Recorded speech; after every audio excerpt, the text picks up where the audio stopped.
Side with the Senate Majority Leader, Mitch McConnell, who has been a friend of mine for a long time, long before my world of politics, early into his world of politics, I think. But we've been friends for a long time. We are probably now, despite what we read, we're probably now, I think, at least as far as I'm concerned, closer than ever before. And the relationship is very good. We're fighting for the same thing. We're fighting for lower taxes, big tax cuts, the biggest tax cuts in the history of our nation. We're fighting for tax reform as part of that. We are getting close to health care. We'll come up in the early to mid part of next year. We're going to have a vote. I think we already have the votes. We feel confident we have the votes. You pretty much know what the plan is. I believe Republicans and Democrats are, as we speak, working together very hard right now, working together to do an intermediate plan, a short-term plan, because Obamacare is a disaster. The rates have gone up. The premiums have gone up. The deductibles have gone through the roof. I mean, it's terrible. You look at the deductibles, unless you really have a problem, you're not going to be able to use them. So we have been working together long and hard. We think we're in good shape for the budget, we hope. And we hope to be in good shape with, again, the largest tax cuts ever passed in this country. It's going to spur business. You look at other countries, what they've done, and we're competing with other countries. When China's at 15%, when I hear that Ireland is going to be reducing their corporate rates down to 8% from 12%, but you have other countries also reducing. We can't be at 35% and think we're going to remain competitive in terms of companies and in terms of jobs. So we worked on that. I was very honored to see a man that I've had a lot of respect for, James Lee Witt of the Clinton administration, the head of FEMA. He gave us an A+. I just see it just came out, and I've always had respect for him. He's the FEMA director of the Clinton administration, gave us an A+ for how we responded to the hurricane aftermath, all of the hurricanes, and that includes Puerto Rico. So I just want to thank Mr. Witt, wherever you may be now, wherever you may be listening. I just want to say I really much appreciate it, because that took it out of politics, out of the world of politics, in that he was with the Clinton administration, and I'm sure remains loyal to the Clinton administration. I hope he does. So just to finish off, my relationship with this gentleman is outstanding, has been outstanding. We are working very hard to get the tax cuts. We will continue to work hard to get the health care completed. I'm going to be surprising some people with an economic development bill later on, but I haven't even told Mitch because I want to focus on tax cuts and some other things right now. One of the unspoken elements that we discussed at lunch, and it just is not talked about. Yes, we got a great Justice Gorsuch, into the United States Supreme Court. He is going to be outstanding, hopefully, for many, many years. But something that people aren't talking about is how many judges we've had approved, whether it be the Court of Appeals, circuit judges, whether it be district judges. We have tremendous right now under review. The Democrats are holding them up beyond anything, beyond comprehension. They're holding them up. I mean, frankly, they have terrible, terrible policy. Terrible policy, and perhaps they're not even good politicians, but they are good at obstruction. So I looked at some of these numbers between the judges, and I want to say that we will set records in terms of the number of judges. And if you read the Wall Street Journal, I have to give them a little bit of a person, a writer, I won't mention names, but you can see it, who has really been a really fair person, wrote an article or wrote a editorial, in a sense, saying how well we're doing with judges and appointments. I think it's one of the big unsung things of this administration. In addition to the fact that we have had a lot of legislation passed on the VA and lots of other things. But the judge story is an untold story. Nobody wants to talk about it. But when you think about it, Mitch and I were saying, that has consequences 40 years out, depending on the age of the judge, but 40 years out. So numerous have been approved. Many, many are in the pipeline. The level of quality is extraordinary. And I just wanted to say that we're working very closely on that also, and getting really great reviews from those people, and in many cases some scholars that have been studying it. There has never been anything like what we've been able to do together with judges. So with that, I'd like to have Mitch say a few words, and if you want to do a little question and answer, we can do that also. Thank you very much. Thank you. Well, thank you very much, Mr. President. I want to underscore what the President said. We have the same agenda. We've been friends and acquaintances for a long time. We talk frequently. We don't give you a readout every time we have a conversation, but frequently we talk on the weekends about the issues that are before us. Obviously, passing the budget, which enables tax reform and tax reduction, comes next. Then the supplemental to take adequate care of those who've been harmed by the natural disasters we've been afflicted with lately. And of course, the Senate's unique role that seems to me a lot of people forget. We're in the personnel business. There are 1,200 of the President's nominations subject to confirmation in the Senate. The House is not in the personnel business. We are. The single most significant thing this President has done to change America is the appointment of Neil Gorsuch to the Supreme Court. But it's not just the Supreme Court. There are a lot of vacancies at both the circuit court and district court level. As the President's indicated, young, conservative, and when we say conservative about a judge, what we're talking about here are the kind of people the President's appointing to the courts believe that the role of a judge is to try to rule based upon what the law says, not what they hoped the outcome would be. Justice Scalia used to say, if a judge is not occasionally unhappy with the conclusion he reached, he's not a very good judge. Or as Justice Gorsuch put it down in my state a couple of weeks ago, judges don't wear red, they don't wear blue, they wear black. And those are the kind of people the President is sending up to the Senate to be confirmed. Many of them, as he pointed out, younger, who will be on the bench for a long time and have a great deal to do with what kind of country we're going to have far into the future. Legislatively, obviously, the top priority is tax reduction.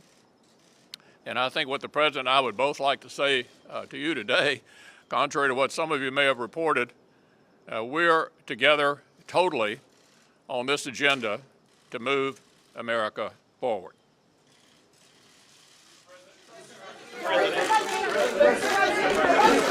John? Mr. President, in terms of the timetable for tax reform, the Speaker of the House, Paul Ryan, has said he wants to get it done by the end of this year. He would make the House stay through the Christmas break in order to get it done. The Senate Majority Leader has said we'll get it done this Congress.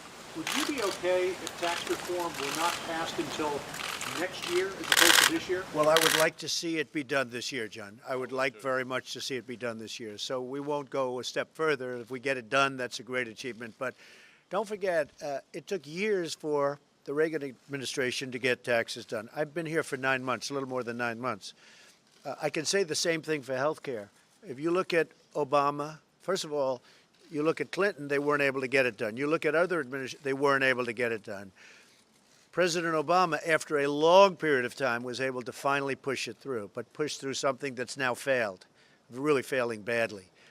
But again, we're meeting, Democrat, Republican are meeting right now, and right now they're working on something very special. But I have to tell you, I really believe that we have a very good chance, and I think Mitch feels the same way, of getting the taxes done, hopefully fairly long before the end of the year. That's what we'd like to see. Go ahead. Can I just add? Yeah, let me just add to what the President said. The goal is to get it done this calendar year. But it is important to remember that Obama signed Obamacare in March of year 2. Obama signed Dodd-Frank in July of year 2. We're going to get this job done, and the goal is to get it done by the end of the year. Mr. President? Mr. President? And just to finish up for Mitch, and we're 9 months, right? So we could have a long way to go, but that's okay. Yes. Thank you. One question. One, do you still have confidence in Representative Tom Marino to be your drug czar?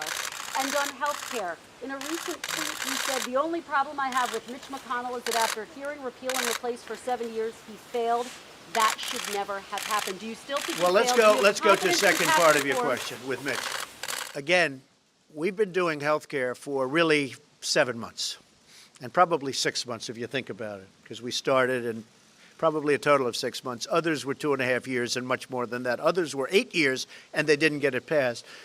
This man is going to get it done, okay? And I think get it done long before anybody else, and I think it's going to be a great health care.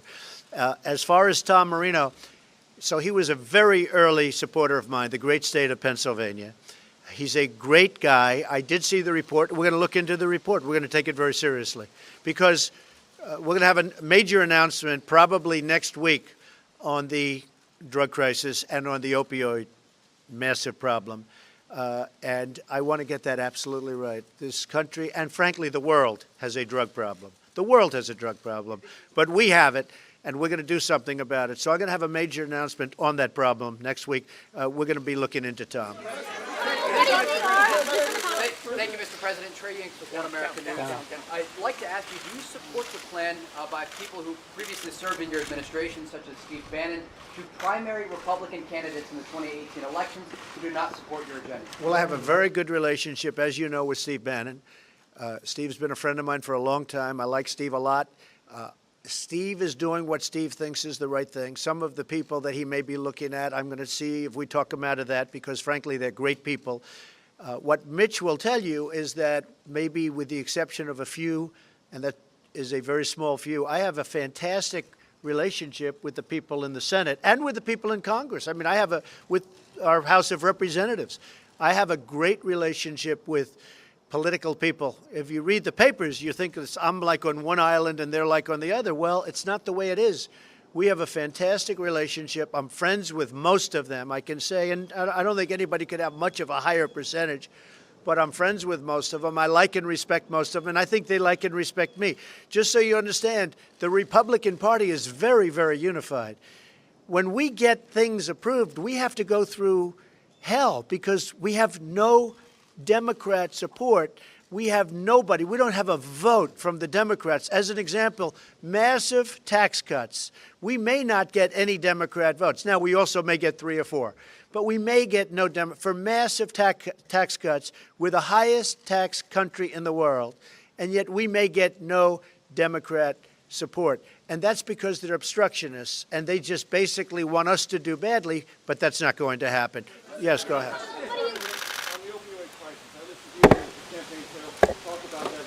Right. Yes. Number one, you want to reverse the law that Congressman Marino helped pass that the DEA whistleblowers say has contributed to the expansion of the opioid. We're going to look at that very closely. And does his sponsorship of that law in any way undermine your confidence in him? Well, he's a good man. I have not spoken to him, but I will speak to him, and I'll make that determination. And if I think it's 1% negative to doing what we want to do, I will make a change, yes.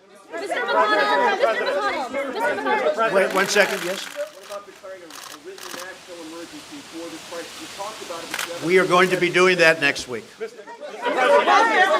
By the way, you know that's a big step. By the way, people have no understanding of what you just said. That is a very, very big statement. It's a very important step. And to get to that step, a lot of work has to be done, and it's time-consuming work. We're going to be doing it next week, okay? Mr. President, did you have a chance during your lunch today to discuss the comments that Steve Bannon made this weekend, and what do you make of those comments? Declaring war on the Republican Party, declaring war on you. Look, the goal here is to win elections in November. Back in 2010 and 2012, we nominated several candidates, Christine O'Donnell, Sharon Angle, Todd Akin, Richard Murdoch. They're not in the Senate. And the reason for that was that they were not able to appeal to a broader electorate in the general election. My goal as the leader of the Republican Party in the Senate is to keep us in the majority. The way you do that is not complicated. You have to nominate people who can actually win because winners make policy and losers go home. We changed the business model in 2014. We nominated people who could win everywhere. We took the majority in the Senate. We had one skirmish in 2016. We kept the majority in the Senate. So our operating approach will be to support our incumbents and in open seats to seek to help nominate people who can actually win in November. That's my approach. That's the way you keep a governing majority. Mr. President, sir, Mr. President, Mr. President, sir, Mr. President, Mr. President, sir, sir. Earlier today, you criticized drug companies and also insurance companies, saying that drug companies were charging prices that were too Yes. high and insurance companies were taking government money. Exactly right. What specifically would you like to see both of those types of companies do? So the insurance companies have made a fortune with Obamacare, an absolute fortune. As you know, what I did with the cuts at the end, which were all going, you're talking about hundreds of millions of dollars a month going right into the pockets of the insurance companies. And I'm very happy with what I did. And because of that, people are talking now. Democrats are talking to the Republicans for a short term taking care of what we will call health care so that people can have good health care without big spikes. You would have had massive spikes. You already have. I mean, every year, the massive spikes to Obamacare have been ridiculous. As far as, and I didn't speak to Mitch about this today, but a priority of mine, and you know that this is coming up, will be the cost of prescription drugs. We're going to get the costs way down, way down. And those drug companies, so you have the insurance companies in the one case. In the other case, actually, with regard to both, you have the drug companies. They contribute massive amounts of money to political people. I don't know, Mitch, maybe even to you. But I have to tell you, they contribute massive amounts of money. Me, I'm not interested in their money. I don't need their money. I will tell you, you have prescription drugs. You go to England, you go to various places, Canada, you go to many, many countries, and the same exact pill from the same company, the same box, same everything, is a tiny fraction of what it costs in the United States. We are going to get drug prices, prescription drug prices, way down because the world is taking advantage of us. The world is taking advantage of us when that happens. So that's going to be very important. Sir, Mr. President, sir, Mr. President. Thank you. On healthcare, there are about 6 million people that get subsidies to help pay for Obamacare. About 70% by one study come from states that you won in November. Yeah. Now that you've cut off these payments, are you going to ensure that those people will still get help from the federal government to pay for that insurance? Well, that's what we're looking to do, Joe. We want to get it down so that people can have affordable health care. Look, you look at some states, 116% up. In Alaska, over 200% up. In other states, 50%, 70% up. And those are some of the states that are doing better. Obamacare is a wreck. It's a mess. It's destroying lives. We want to get it in those states, the states that I did so well in, but also in states that I didn't win. I want to get health care that's much more affordable and much better health care, and that's what we're doing. Yes. Let me ask you about tax reform. Go ahead, tax reform. Yeah, tax reform. You had said the other day that there were some adjustments being made. Yeah. Gary Cohn said today that there would be some things that are negotiable. What exactly, in your eyes, is negotiable? And then for the leader, you said that the top priority is tax reduction. You did not say tax reform in 2017, Leader McConnell, so could you commit specifically to tax reform in 2017 to the both of you? So we are doing minor adjustments. We want to make sure that the middle class is the biggest beneficiary of the tax cuts and tax reform. And that's, I'm sure, what Mitch meant also, because people get it confused. We are doing massive tax cuts. We're also doing simplification and reform. Simplification, where literally, if we can do it on one page, now in some cases it may be 2 pages, but we're doing major simplification. We're bringing the categories down from, if you include 0, because there are 0, we're bringing it from 8 to 4. That's a big, big simplification, just that alone. But we are doing the massive cuts, and I will say this, wherever I've been, this has been so popular with the people. Now we have to get a couple of additional people to raise their hands. Mitch? President? Yeah, I agree with the president. It's about both reduction and reform. It's been 30 years since this kind of effort was undertaken successfully, and we're going to succeed this time. The bills, the details of them, will be written by the Ways and Means and Finance committees after we approve the budget, and obviously the budget opens the path to tax reform. But it's about both reform and reduction. Why haven't we heard anything from you so far about the soldiers that were killed in Niger, and what do you have to say about this? I've written them personal letters. They been sent or they're going out tonight, but they were during the weekend. I will, at some point during the period of time, call the parents and the families, because I have done that traditionally. I felt very, very badly about that. I always feel badly. It's the toughest calls I have to make are the calls where this happens. Soldiers are killed. It's a very difficult thing. Now, it gets to a point where, you know, you make 4 or 5 of them in one day. It's a very, very tough day. For me, that's by far the toughest. So the traditional way, if you look at President Obama and other presidents, most of them didn't make calls. A lot of them didn't make calls. I like to call when it's appropriate, when I think I'm able to do it. They have made the ultimate sacrifice. So generally, I would say that I like to call. I'm going to be calling them. I want a little time to pass. I'm going to be calling them. I have, as you know, since I've been president, I have. But in addition, I actually wrote letters individually to the soldiers we're talking about, and they're going to be going out either today or tomorrow. Yes. Thank you, Mr. President. General Kelly said on just last week that you believe that Cuba could stop the attacks against Americans. Do you believe then that Cuba is? I think Cuba knew about Cuba it. is responsible? Sure. I do believe Cuba is responsible. I do believe that, and it's a very unusual attack, as you know. But I do believe Cuba is responsible. Yes. Thank you, sir. Mr. President, Roy Moore down in Alabama has said that he believes homosexuality should be illegal and that Muslims should be barred from serving in the U.S. Congress.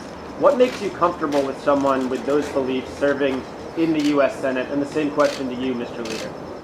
Well, I'm going to be meeting with Roy sometime next week, and we're going to talk to him about a lot of different things, but I'll be meeting with him. He ran a very strong race. The people of Alabama, who I like very much, and they like me very much, but they like Roy, and we'll be talking to him, and I can report to you then. Okay?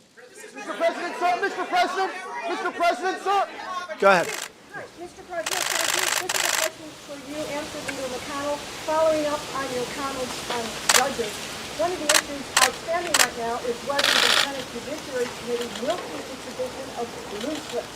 And I'm wondering what your position is, Mr. President, and what your position is, Leader McConnell, since, you know, this is the tradition that right now gives Democrats leverage over the appointments. I can give you my position. The blue slip, for those of you who are not familiar with it, is a custom determined by the chairman of the Judiciary Committee. And Senator Grassley can give you his view of how he views this. I'll give you my view. My view is that a blue slip on a circuit judge is simply a notification of how you're going to vote. To conclude otherwise would have left us in the following position at the beginning of this Senate. 48 Democratic senators would have been able to blackball 62% of the circuit judge nominees. That's simply not a tenable place to land in a Senate that now deals with judges with a simple majority. So my own personal view is that a blue slip on a circuit judge should simply be a notification of how you intend to vote. Mr. President, sir. I mean, we can talk blue slips, but my attitude is I just want really capable people going to the courts. Peter? Mr. President, in 2012, you tweeted that Obama's complaints about Republicans stopping his agenda are BS, in your words, since he had full control for 2 years. You wrote he can never take responsibility. But today you said about some of the challenges right now in Congress and in Washington, I'm not going to blame myself. I'll be honest, they're not getting the job done. So what's different then than now? Well, let me just explain what's different. We have nominations pending right now, and we have 182 approved. If you look at this, the number that he had approved was 65% and 70%, and we have 39%. They're holding up every single nomination. Schumer and the group are holding up every single nomination. They are obstructing. They're doing, it's really what, I'm telling you, they're not good politicians, but they're very good at obstruction. They are holding up every single nomination. And I will tell you, Peter, it's not right. It's really not right. They'll bring them right out to the end, that last minute. What they're doing is unfair. So you look at even Bush, you look at Obama, you look at Clinton, and you look at Bush, original, you have 389 versus 182. These are approvals. You look at Clinton, 357 versus 182. You look at President Obama, 364 versus 182. These are nominations approved, and what they're doing to us. We have unbelievable people in there waiting to be approved. They've been waiting for a long period of time. Now, I do believe that Mitch is going to start pushing them very hard, and he can do that, and he wants to do that. He also wants to get the judicial nominations through, and he wants to get them through fast, too.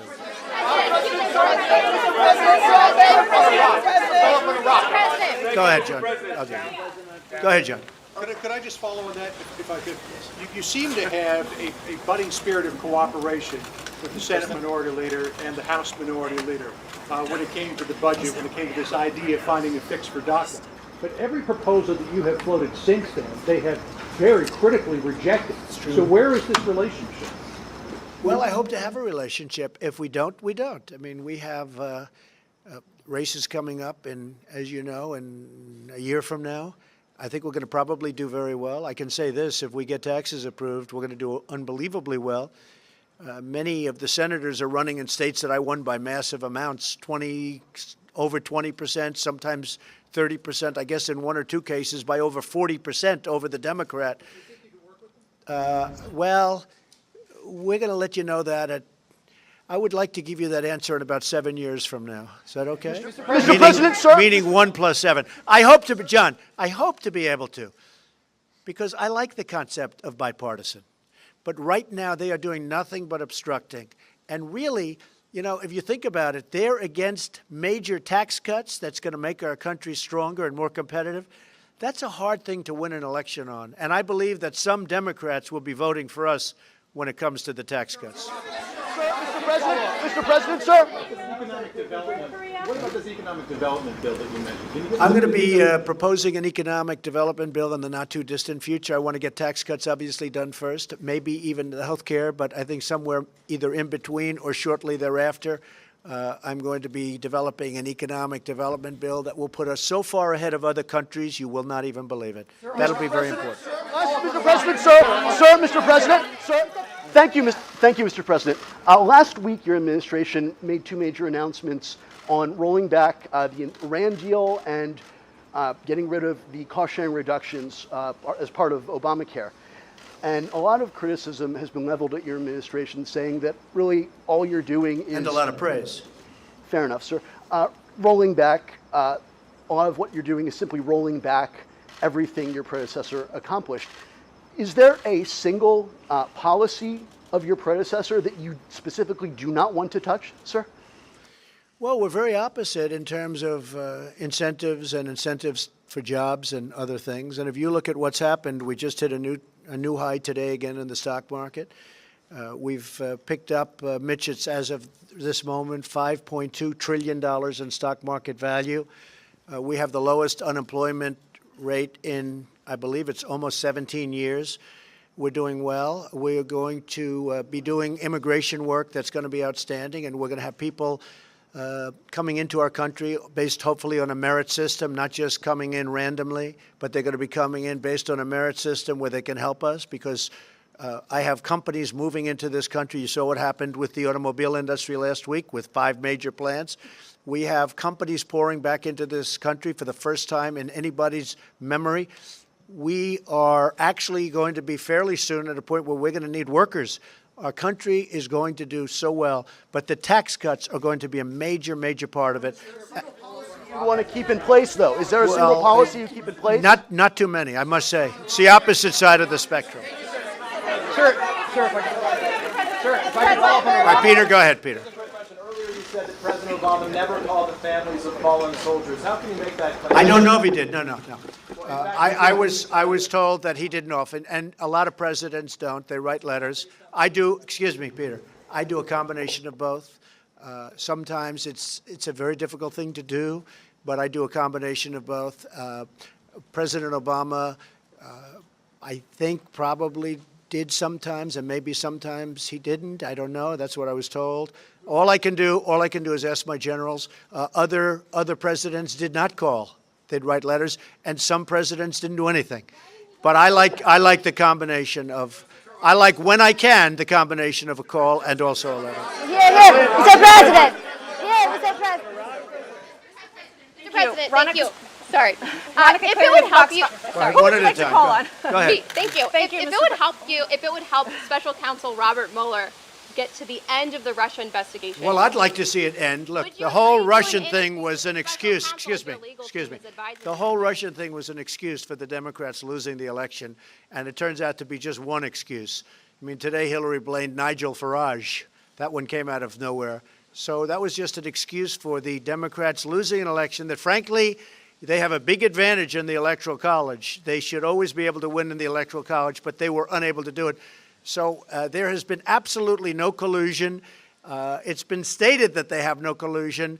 They ought to get to the end of it because I think the American public is sick of it. Go ahead. Go ahead. interview. Mr. President, Ronica Cleary with Fox 5. Yes. Do you believe that your comments in any way affected Bo Bergdahl's ability to receive a fair trial? And can you respond to his attorney's Well, I can't claims comment that- on Bo Bergdahl because he's, as you know, I guess he's doing something today, as we know, and he's also they're setting up sentencing. So I'm not going to comment on him, but I think people have heard my comments in the past. Go ahead. Go ahead. Will you extend the deadline for DACA recipients if Congress can't pass the bill by March? Well, they should be able to do something, but we need very strong border security, and we do want the wall. Go ahead. The question is about the fires in Northern California. They feel like they're left out. No, they haven't. In fact, I spoke to Governor Brown. We had a great conversation. We have FEMA there, and as you know, James Lee Witt gave us an A+, and I think if he didn't include the fires, he would include the fires also. We have FEMA there. We have military there. We have first responders there. It's a tragic situation, but we're working very closely with the representatives from California, and we're doing a good job. Mr. President, Mr. President, Mr. President, Mr. President, Mr. President. Go ahead, back. Yes, go ahead, back.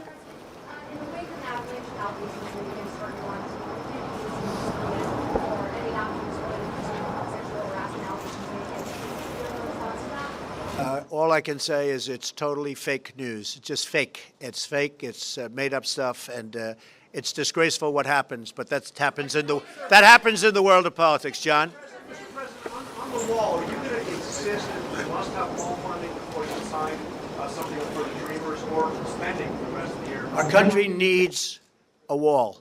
Mexico, you see what's happening there. You see what just happened yesterday with one of their big political leaders. Mexico is not doing particularly well when it comes to the kind of thing that we have great interest in. Drugs are pouring across our border. We're stopping it, but we need a wall to really stop it. We need a wall in this country. You know it. I know it. Everybody knows it. We have to have a wall, so that's going to be part of it. Yeah. President. Can somebody else get Well, the Puerto Rico situation is so, because as you know, I think, that's according to the Clinton administration's head of FEMA. It's been outstanding. Puerto Rico is very tough because of the fact it's an island, but it's also tough because, as you know, it was in very poor shape before the hurricanes ever hit. Their electrical grid was destroyed before the hurricanes got there. It was in very bad shape, was not working, was in bankruptcy, owed $9 billion. And then on top of that, the hurricane came. Now, you're going to have to build a whole new electrical plant system. We're not talking about generators. You know, Puerto Rico now has more generators, I believe, than any place in the world. There are generators all over the place. The fact is, their electrical system was in horrible shape before and even worse shape after. So we are working right now. As you know, relief funds were just approved and are in the process of being approved by Congress.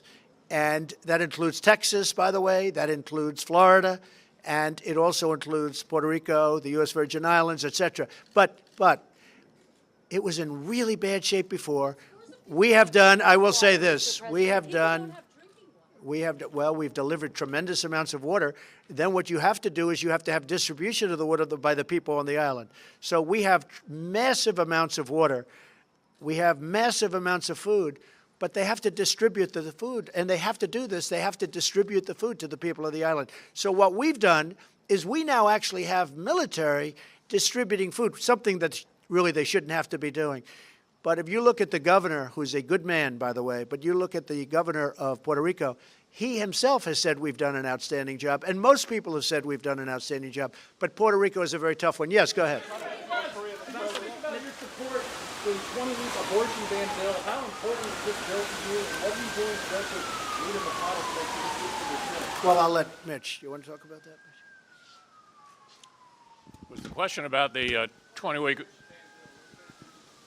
Yeah, well, it's supported by virtually all of my members, and we expect to have a vote on it at some point. Mr. President, quick follow-up. Mr. President, quick follow-up, sir. Sir, quick follow-up. Traveling to South Korea, going to militarized zone. There are those who believe this would be the worst time to do that because it would be viewed as provocative. How do you view what you're trying to accomplish in South Korea? Do you intend to go to the DNP? Well, I'll be going, as you know, to South Korea, to China, to Japan, to Vietnam for the summit. We have a big economic summit there. I may be going to the Philippines also. We've been invited. We've been invited to the Philippines, so I may be going to the Philippines. And I look forward to all of them. We haven't set the details as of this moment. We'll take a look at that. I didn't hear in terms of provoking, but we will certainly take a look at that. Mr. President. Thank you, sir. A quick follow-up on an earlier question to Sarah.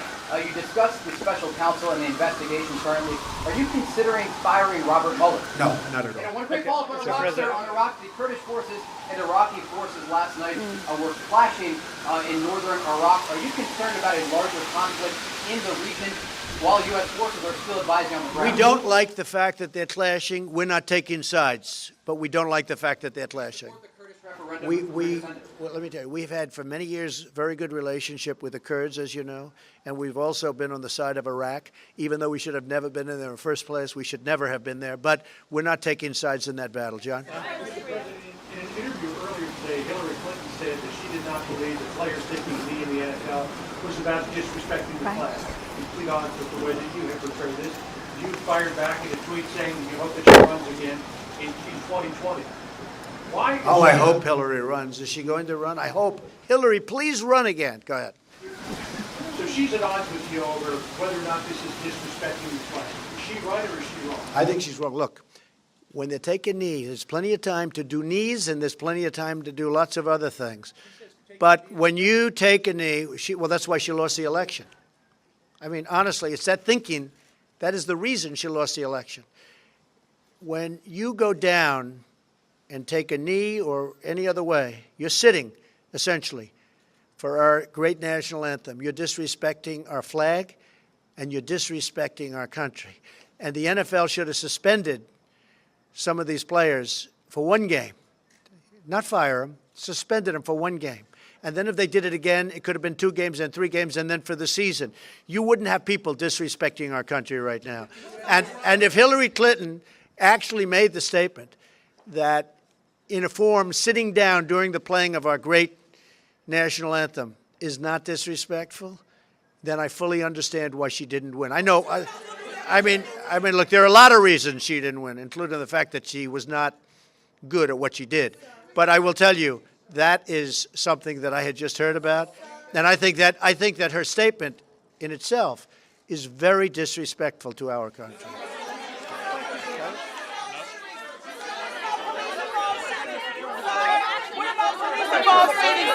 Thank you very much. What about police-involved shootings? Sir, what about police-involved shootings as it relates to the NFL? That is what the players are saying is the crux of why they're taking a knee, sir. The police-involved shooting issue. What will It you is do about very that? disrespectful to our country when they take a knee during our national anthem. It is very disrespectful. Just hear it.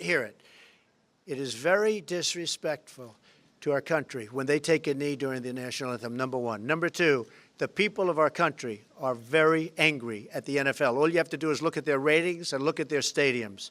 You see empty seats where you never saw them before. A lot of people are very angry at it.